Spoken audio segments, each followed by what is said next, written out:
Priscille se rend chez l'éditeur parisien qui vient de publier son livre. Le récit d'une trajectoire douloureuse qui l'a menée jusqu'à la tentative de suicide. Malgré une enfance marquée par la mort de son frère, la jeune femme avait construit la vie parfaite.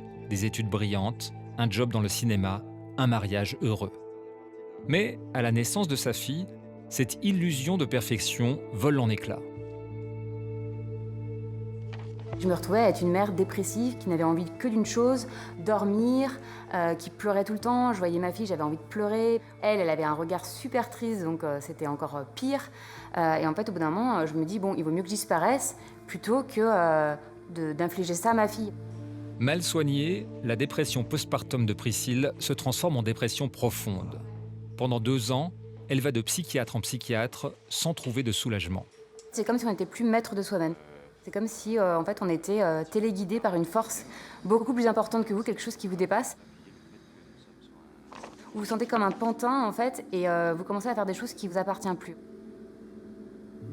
Depuis quelques mois, je commençais à avoir sérieusement des envies suicidaires, c'est-à-dire que je partais au travail et tous les matins, je regardais un petit peu, je sais pas moi, les ponts au-dessus du périphérique, le pont au-dessus de la voie ferrée, et je sais pas pourquoi, dans ma tête, il fallait toujours que ça soit quelque chose de violent en fait, enfin voilà, ce côté en fait de sauter. Et j'étais prête à le faire et tout d'un coup, en fait, il y a un homme qui m'a retenue par la manche en me disant marcher c'est précieux. Moi, j'ai eu un accident, j'ai mis 1 an à marcher, alors s'il vous plaît, ne faites pas ça. Le lendemain, sur le quai, il n'y aura personne pour retenir Priscille.